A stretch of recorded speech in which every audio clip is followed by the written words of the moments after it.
तो परिमिति बा मेंसुरेशन ठीक अच्छे।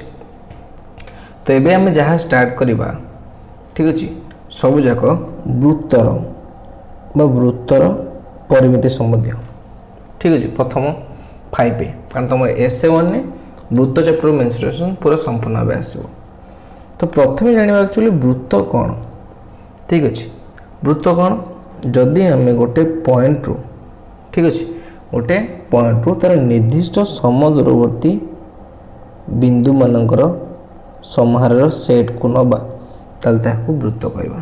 तो यही बिंदु ठारू सबु जाकर दूरता कौन समान से जो आम एकाठी करदे ताल ताहा एक वृत्त पर देखा आउ से केंद्र समस्त दूरता कौन हम ना समान हो ठीक अच्छे। चित्रटा कि देखा तो यही समस्त दूरता कौन समान क्लियर जहाँ आम वृत्त बोली कौचे। तो वृत्त रे गोटे रहिला कौन आमर सेंटर बा केंद्र जहाँ को आम केंद्र बिंदु बोली कही था। तो से केंद्र बिंदु वृत्तर चारिकर को आम कहू कौन ना परिधि कौन कहू परिधि। ताले से केंद्र बिंदु से परिधि दूरता को आम कौन कहू ना व्यासार्ध ठीक अच्छे। और व्यासार्धर स्मॉल इंग्लिश अक्षर आर सिंबल दर्शा जाए रेडियस बोली कह जाए। तो से व्यासार्धर 2 गुण को कह जाए डायामीटर बा व्यास किंबा व्यासटी किसी केंद्र बिंदु मध्य दे जाए है किंबा ताकू व्यास को कौन कहे ना जो जियाटी केंद्र बिंदु मध्य दे जाए है सबुठारु बृहत्तम जिया। तो ये सब मिनिमल कथा आम आगु पढ़ीचे व्यासार्ध केंद्र बिंदु परिधि व्यास। तो आर रिलेशन आम जाना एक्चुअली कौन। तो केंद्र को शॉर्टकट रे सी कह जाए ना हो सेंटर। व्यास को शॉर्टकट रे डी कह जाए ताको आम डायमीटर बोली कहे। व्यासार्ध को शॉर्टकट में आर कहे ताको रेडियस बोली कह जाए ठीक अच्छे। तो आकु नहीं कि आम 5 एर किसी परिमिति करवा ठीक अच्छे। ता फॉर्मूला कौन तो आ मध्य ताकू फॉर्मूला वाइज आम केमिति दर्शाइबा ठीक अच्छे। तो 3टारू आम कौन बाहर करवा ना परिधि कौन परिधि। तो वृत्तर परिधि कहा का ऊपर डिपेंड करे ना वृत्तर परिधि। तो वृत्तर परिधिर सूत्र है कौन ना 2πr ठीक अच्छे 2πr। आम जाना प्रथम ये पाएटा एक्चुअली कौन पाए कौटू आसला और पाएर मान केते। तो पाएर मान जानचे आम सिंपल भाव 22/7 किंबा 3.141 किंबा √10 बट पाए को एमती कहीं दर्शाई ठीक अच्छे।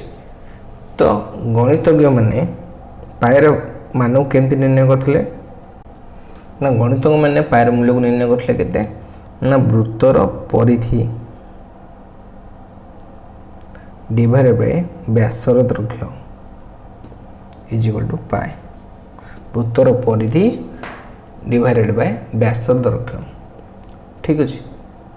ताहले आम परिधि को व्यास को व्यासार्ध को जदि आम नवा केते परिधि को जदि आम स्मॉल सी बोल नवा कौन नवा स्मॉल सी आउ व्यास को नवा डी कही आउ व्यासार्ध को नवा आर ताहले केमिति हो ना C/D इज इक्वल टू पाए। तो ओनली सी वैल्यू केते ना पाए डी ठीक अच्छे।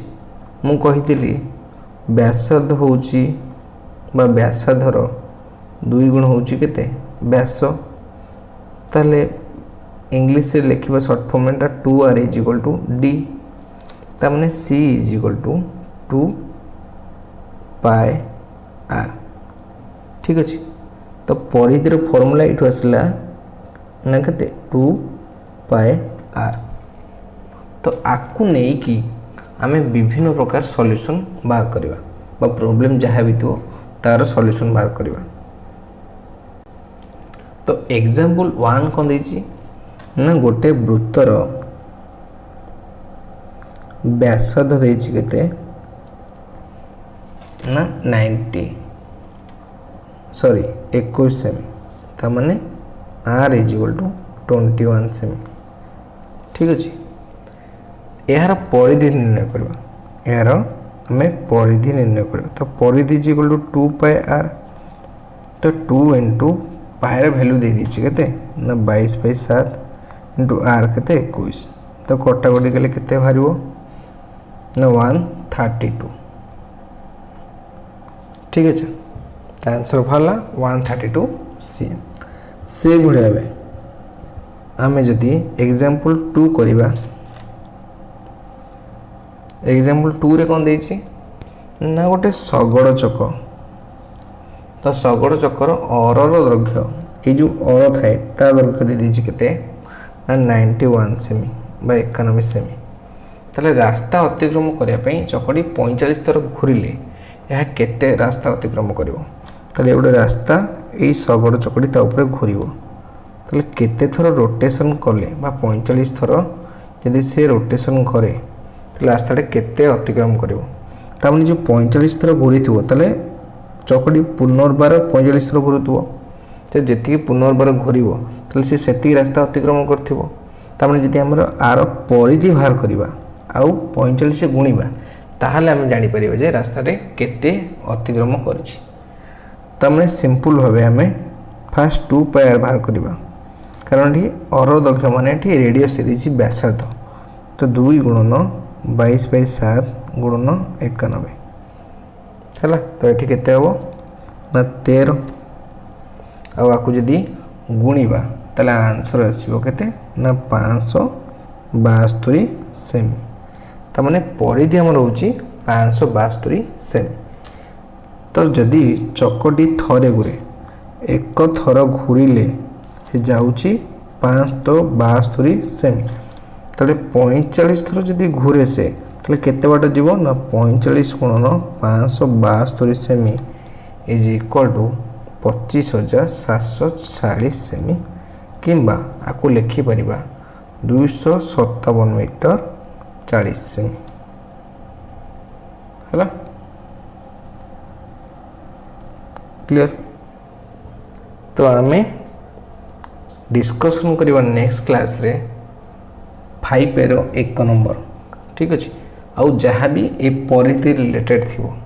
ठीक अच्छे तापर धीरे धीरे डिस्कशन करवा डीप भितर को जावा तापर जानिबा अंक केते इजी अच्छे। तो देखा नेक्स्ट क्लास रे।